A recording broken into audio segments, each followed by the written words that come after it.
ওই 32 number renovate করার একমাত্র উপায় হইতেছে ওটারে বুলডোজার দেয়া ছাত্রাইয়া মাটির সাথে মিশা, ওটারে চিরদিনের জন্য জয় বাংলা ছিল।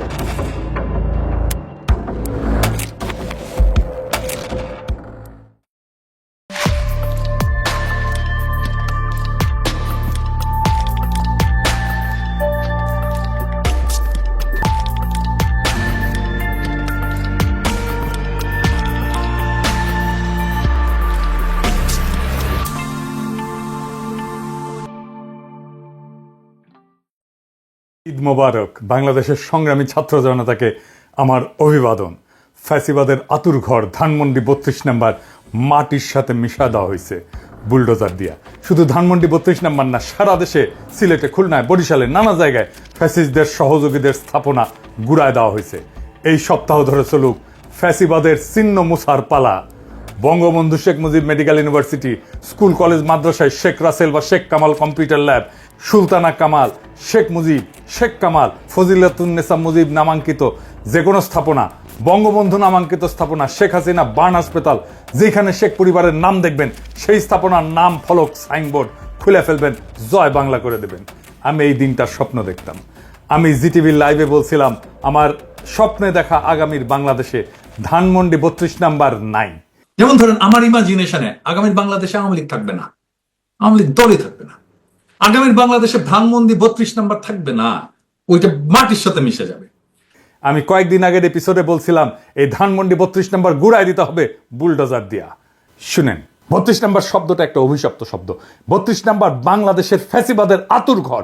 ওই 32 নাম্বারের প্রত্যেকটা ইটের গায়ে লেখা আছে মজলুমের হাহাকার, আমার নিখোঁজ হওয়া ভাইয়ের নাম, হাসিনা মুজিবের শাসনে বন্দুকের গুলিতে সেলাই হয়ে যাওয়া হাজার হাজার শহীদের নাম। ওই 32 নাম্বার রেনোভেট করার একমাত্র উপায় হইতেছে ওটারে বুলডোজার দেয়া ফ্যাতলাইয়া মাটির সাথে মিশায় দেওয়া, ওটারে চিরদিনের জন্য জয় বাংলা করে দেওয়া। ওই কাজ আমরা করব, একদিন করব, আজ না হোক কাল করব। ওইটা রেনোভেট যে করতে আসবে তারও সানডে মানডে ক্লোজ করে দিব। ইনকিলাব জিন্দাবাদ। 5ই আগস্ট যেইভাবে আসছিল অকস্মাৎ, ঠিক সেইভাবে 6 মাসের মাথায় আর একটা অপ্রত্যাশিত ইতিহাস রচিত হলো। ধানমন্ডি 32 নাম্বার ধুলিস্যাৎ হয়ে গেছে। এইটা সাহেব পার্টি সং হবে, পার্টি সং। ভিডিও দেখান যে কেমনে জয় বাংলা হইতেছে। যদিও এই ভিডিওটা রেকর্ড করার সময় আধা ভাঙা হয়েছিল, আশা করি সকালে একেবারে পরিষ্কার হয়ে গেছে। সত্যি কথা বলতে কি, আমি নিজেও আশা করি নাই ধানমন্ডি 32 নাম্বার আসলেই মাটির সাথে মিশা দেওয়া যাবে, কিন্তু গেছে। এর রাজনৈতিক তাৎপর্য অপরিসীম। এর অর্থ এইটাই, বিপ্লবের আগুন এখনো নেভে নাই। আমাদের ফ্যাসি বিরোধী জাতীয় ঐক্য এখনো সজীব আছে। যখন গণরোষে খুনি শেখ হাসিনার বাবার বাড়ি আগুনের লেলিহান শিখায় পুড়তে পুড়তে এবং ভেঙে ভেঙে খান খান হইয়া যাইতেছিল, সেইখানে উচ্চারিত সবচেয়ে জনপ্রিয় স্লোগান ছিল 32 না 36, 36, 36, 36 দিয়ে 32 মুছে গেল। যারা এই কাজে প্রত্যক্ষভাবে অংশ নিছেন, যারা রাতে বুলডোজার, এক্সকাভেটর আর চালক পাঠাইছেন, আমি তাদের নাম বলতেছি না, এই গভীর রাতে নানা জায়গায় থেকে তাদের আমাদের কৃতজ্ঞতা, অভিবাদন, সালাম। এই কাজে কিছু অন্তরে আওয়ামী লীগেররা কষ্ট পাইছেন। সংবিধান সংস্কার কমিটির সদস্য ফিরোজ আহমেদ এই ঘটনায় উস্কানিদাতাদের বিরুদ্ধে ব্যবস্থা নিতে বলছে এতে ভারতের লাভ হবে। আবার দেখেন রাখাল রাহা, ওই যে কইছিলাম না, রাখাল রাহা সেও কইছে এতে নাকি ভারতের লাভ হবে। আবার দেখেন দিল্লি স্টার কি লিখেছে, সে এডিট করেছে, প্রথমে বলছে মব গেছে ওইখানে, হারামজাদা পরে এডিট করে প্রোটেস্টার লিখছে।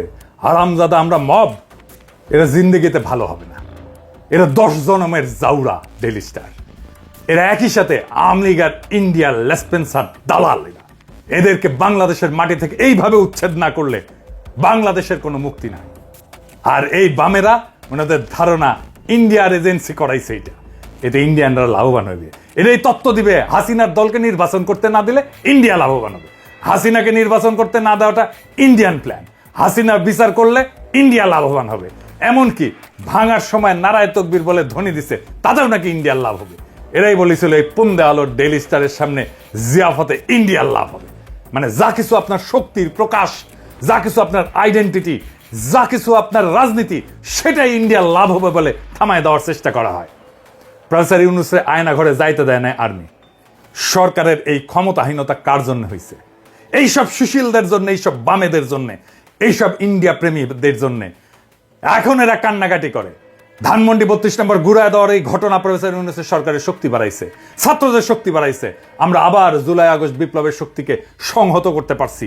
এই প্রথম ছাত্ররা 5ই আগস্টের পরে একটা সিগনিফিক্যান্ট রাজনৈতিক কর্মসূচিকে সফল করতে পারলো। এইটা ইন্ডিয়ার দালালদের পছন্দ হইতেছে না, ওদের পুচ্ছে আগুন ধরে গেছে। আমারেও রয়ের এজেন্ট বলা হয়। আবার এইদিকে আমার মৃত্যু পরোয়ানা জারি করেছে, আমার নাকি কোপানো হবে, অ্যাসিড ছুড়ে মারা হবে ইত্যাদি প্রকাশ্যে হুমকি দেওয়া হয়েছে। দেখেন ভাইজান, আমরা যদি মরে যেতে হয় তাহলে কি কোনো অসুবিধা আছে? আমার সাথে ঢের কম বয়সের ছেলেমেয়েরা জুলাই আগস্ট বিপ্লবে প্রাণ দিছে, আমারও না হয় প্রাণ গেল, কিছু যায় আসে। আমার ফাইটটা করার দরকার ছিল, সেটা শেষ হয়েছে।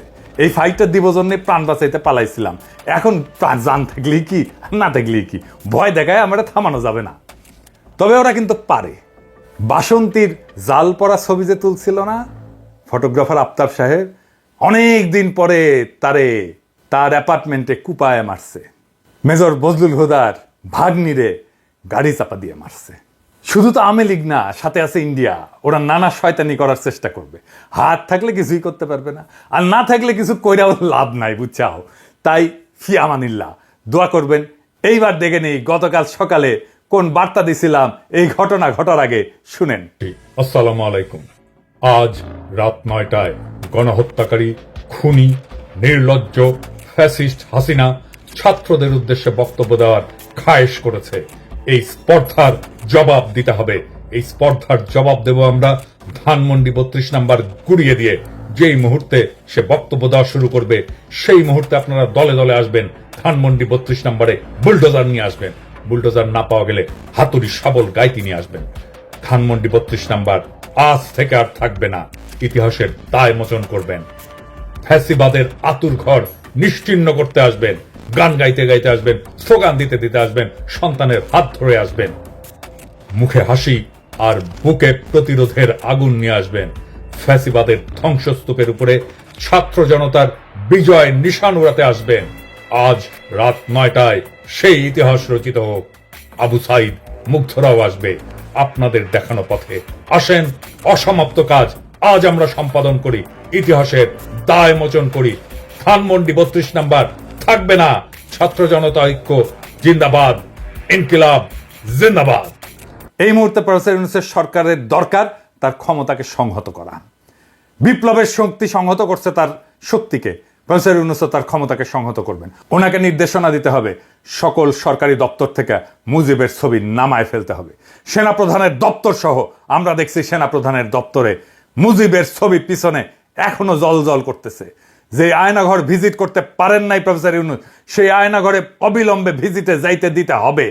আমাদের এক নতুন পর্যায়ে শুরু হইল। ফ্যাসিস্ট চিহ্নের মূলোৎপাটনের প্রেক্ষাপটে জুলাই গণ অভ্যুত্থানের নতুন ঘোষণা, জেগে ওঠো নতুন বাংলাদেশ। জুলাই গণ অভ্যুত্থানের ফ্যাসিস্ট আওয়ামী লীগ শক্তির পতনের দিন 5ই আগস্টের মতো আজকেও গণ অভ্যুত্থানের একটা বিশেষ দিন। বাংলাদেশের দেশপ্রেমিক বিপ্লবী জনতা আবার রাখছে। এর মধ্য দিয়ে জুলাই গণ অভ্যুত্থানের প্রথম ধাপ পূরণ হইল। এখনই সময় গণ অভ্যুত্থানকে সফল করার জন্য সুচিন্তিতভাবে দ্বিতীয় ধাপে আগায় নিয়ে যাওয়া। তাই বিশেষ এই ঐতিহাসিক মুহূর্তে দেশ, জাতি, সাধারণ মানুষের স্বপ্ন আকাঙ্ক্ষা পূরণে লড়াইরত মানুষের সামিল হিসাবে আমার সকল রাজনৈতিক, অরাজনৈতিক বন্ধু, মঙ্গলাকাঙ্ক্ষী, সহযোদ্ধা, সকল দেশপ্রেমিক মানুষের কাছে এই ঘোষণা হাজির করতেছি। গত 16 বছর ছিল বাংলাদেশের ইতিহাসের একটা অন্ধকার অধ্যায়। এই সময় ছিল একটা নির্মম ফ্যাসিবাদী শাসনের উত্থান, যা আমাদের গণতান্ত্রিক অধিকারগুলোকে ধ্বংস করছে, একে একে আমাদের কণ্ঠরোধ করছে এবং জাতিকে এক শঙ্কাময় অবস্থায় ঠেলে দিছে। ফ্যাসিস্ট হাসিনার নেতৃত্বে অবৈধ সরকার ক্ষমতার মোহে অন্ধ হইয়া আমাদের গণতন্ত্রের ভিত্তি ধ্বংস করছে, রেখে গেছে অত্যাচার, দুর্নীতি, জুলুম আর মানবাধিকার লঙ্ঘনের চিহ্ন। উন্নয়নের বুলি আর সন্ত্রাসবাদের বিরুদ্ধে লড়াইয়ের নাম কইরা হাসিনার ফ্যাসিবাদী সরকার এমন আইন প্রণয়ন করছিল যা আমাদের বাক স্বাধীনতা, সমাবেশ, সংগঠনের অধিকার কেড়ে নিছিল। বাংলাদেশকে পরিণত করছিল একটা ক্লাসিক ফ্যাসিস্ট রাষ্ট্রের ক্লাসিক উদাহরণে। ভিন্ন মতকে নির্মমভাবে দমন করা হয়েছে, সাংবাদিকদের মুখ বন্ধ করা হয়েছে এবং রাজনৈতিক বিরোধীদের অপহরণ করা হয়েছে, কারাবন্দী করা হয়েছে, হত্যা করা হয়েছে, দেশ ছাড়া করা হয়েছে। আইন শৃঙ্খলার পরিবর্তে দেশ পরিচালিত হয়েছে এক নায়ক হাসিনা এবং তার মাফিয়া চক্রের ইচ্ছা মতো। আর বিচার ব্যবস্থা পরিণত হয়েছিল প্রহসনে। তার শাসন আমলে দুর্নীতি ফুলে ফেঁপে উঠছিল, যেখানে সরকারি কর্মকর্তারা জনগণের সম্পদ লুইটা নিজেদের পকেট ভরিছে, জনগণের সেবা অবহেলিত হয়েছে, অর্থনীতি স্থবির হয়ে পড়ছে এবং দারিদ্র আরো গভীর হয়েছে। অগণিত বাংলাদেশি নাগরিক তাদের জীবিকা নির্বাহে হিমশিম খাইছে। বাংলাদেশকে তৈরি করে ফেলা হয়েছিল ভারতের নয়া উপনিবেশে। বাংলাদেশের বাজারকে উন্মুক্ত করে দেওয়া হয়েছিল ভারতের লুটপাটের জন্য। 1947 সালে ভারতের পাশাপাশি পাকিস্তান এবং বাংলাদেশ একীভূত রাষ্ট্রীয় কাঠামোয় উপনিবেশ থেকে স্বাধীন হওয়ার পর থেকে পাকিস্তানের বিরুদ্ধে বাংলাদেশের মানুষদের উপর অর্থনৈতিক এবং সামাজিক শোষণের প্রতিবাদ শুরু হয়। তখন থেকে শেখ মুজিবের রাজনীতি ছিল ক্ষমতার হিস্সা আদায়ের। বাংলাদেশের সাধারণ মানুষদের অর্থনৈতিক এবং সামাজিক বৈষম্যের কথা মুখে বললেও শেখ মুজিব কিংবা আওয়ামী লীগ কখনোই সাধারণ মানুষের অধিকার আদায়ের রাজনীতি করে নাই।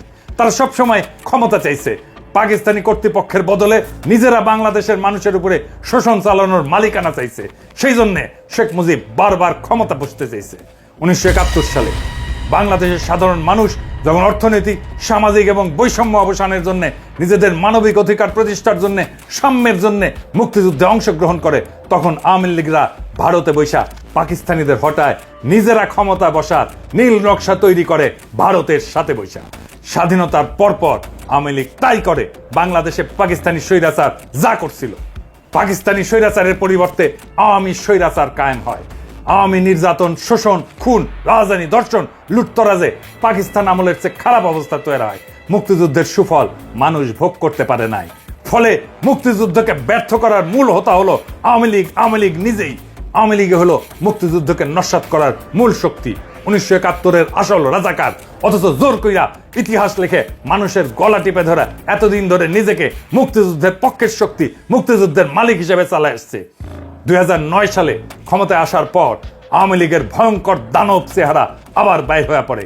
বিপুল লুটতরাজ, চুরি, ডাকাতি, বিরোধী মতের লোকদের খুন খারাপি, ধর্ষণ, গুম সবই শুরু হয়। তাদের 16 বছরের শাসন বাংলাদেশের মানুষের উপরে ভয়াবহ গজবের মতো নাইমা আসে এক অন্ধকারের জাহেলিয়াত। এই অপশক্তির 71 বিরোধী চেহারা, গণবিরোধী রূপ এখন পরিষ্কার। আজ এই বিশেষ পরিস্থিতিতে আওয়ামী লীগকে বাংলাদেশ বিরোধী শক্তি ঘোষণা করতেছি। সকল দেশপ্রেমিক শক্তির প্রতি আহ্বান জানাচ্ছি, বাংলাদেশ বিরোধী এই দানবের অস্তিত্ব, সকল চিহ্ন, সকল প্রতীক নির্মূল করুন। যারা আওয়ামী লীগের পক্ষে দাঁড়াবে তাদের চিহ্নিত করুন, প্রতিহত করুন। বাংলাদেশের মাটিতে বাংলাদেশ বিরোধী অপশক্তি আওয়ামী লীগের জায়গা নাই। যারাই আওয়ামী লীগের পক্ষে দাঁড়াবে তাদেরকেই প্রতিরোধ করুন, প্রতিহত করুন।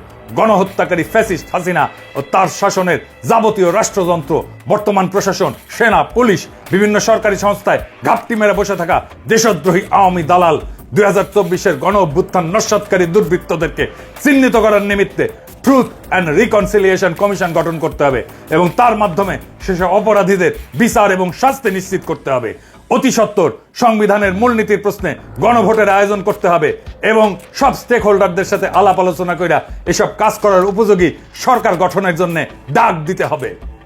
যেসব হাজারো শহীদ তাদের জীবন উৎসর্গ করছেন এই অত্যাচারী শাসনের বিরুদ্ধে লড়াইয়ে, তাদের আত্মত্যাগ ব্যর্থ হইতে দেওয়া যাবে না। এখন আমাদের সুযোগ আসছে একটা নতুন বাংলাদেশ গড়ার, একটা বাংলাদেশ যা হবে স্বাধীন, ন্যায়ভিত্তিক, সমৃদ্ধ। আমাদের গণ অভ্যুত্থানের প্রথম ধাপ সফল হয়েছে। ফ্যাসিস্ট শেখ হাসিনা আর তার সন্ত্রাসী সংগঠন আওয়ামী লীগকে ক্ষমতা থেকে উৎখাত করা হয়েছে। বিদ্যমান সংবিধান 36 জুলাই গণ অভ্যুত্থানের মাধ্যমে শূন্যতায় পরিণত হয়েছে। এই ঘোষণাই হবে নতুন শাসন ব্যবস্থা এবং রাষ্ট্র পরিচালনার ভিত্তি। এখন দ্বিতীয় ধাপে আমাদের কাজ হইল সামাজিক ন্যায় বিচার, সাম্য এবং মানবাধিকারের ভিত্তিতে একটা নতুন দেশ গড়া। এর জন্য প্রয়োজন বর্তমান সরকারকে আরো বেশি অন্তর্ভুক্তিমূলক, আরো বেশি সম্প্রসারিত এবং প্রয়োজনে বিভিন্ন রাজনৈতিক দল, পেশাজীবী, ছাত্র জনতার প্রতিনিধিত্ব এবং অংশগ্রহণের ব্যবস্থা করা, যাতে জুলাই অভ্যুত্থানের সাথে থাকা সকল শক্তিকে একসাথে নিয়ে অভ্যুত্থানের জন আকাঙ্ক্ষা বাস্তবায়ন নিশ্চিত করা যায়। সামরিক বাহিনীর উপরে অন্তর্বর্তীকালীন সরকারের পূর্ণ কর্তৃত্ব নিশ্চিত করতে হবে। ভারতপন্থী দুর্বৃত্ত জেনারেলদের সেনাবাহিনী থেকে বহিষ্কার করতে হবে। আসেন আমাদের শহীদদের স্মৃতি শ্রদ্ধার সাথে ধারণ করে এমন একটা বাংলাদেশ গড়ি যেখানে বৈষম্যহীন সমাজ ব্যবস্থা প্রতিষ্ঠিত হবে। একটা দেশ যেখানে প্রত্যেক নাগরিক তাদের বিশ্বাস যাই হোক না কেন, পটভূমি যাই হোক না কেন, ধর্ম যাই হোক না কেন, মর্যাদা এবং সম্মানের সাথে বিবেচিত হবে, যা বাংলাদেশের জনমানুষের সঠিক ঐতিহাসিক বিকাশ এবং সাংস্কৃতিক সিলসিলা ধারণ কইরা বিশ্ব মানবের অগ্রযাত্রায় সামিল হবে। আসেন আমরা এমন একটা বাংলাদেশ গড়ি যা হবে বিশ্বের নির্যাতিত মানুষের জন্য আশার বাতিঘর। 4টা মূলনীতিতে দেশকে আবার ঐক্যবদ্ধ করি। আমাদের যার যার রাজনৈতিক লক্ষ্য যাই থাকুক না কেন, এই 4টা নীতিতে আমরা ইস্পাত কঠিন ঐক্য ধরে রাখবো। 1 নাম্বার, আওয়ামী বাকশালী রাজনীতি নির্মূল। 2 নাম্বার, ভারতীয় আধিপত্যবাদ নির্মূল। 3 এবং 4 নাম্বার, সাম্যের এবং ইনসাফের রাষ্ট্র প্রতিষ্ঠা। জুলাই গণ অভ্যুত্থান জিন্দাবাদ, ইনকিলাব জিন্দাবাদ।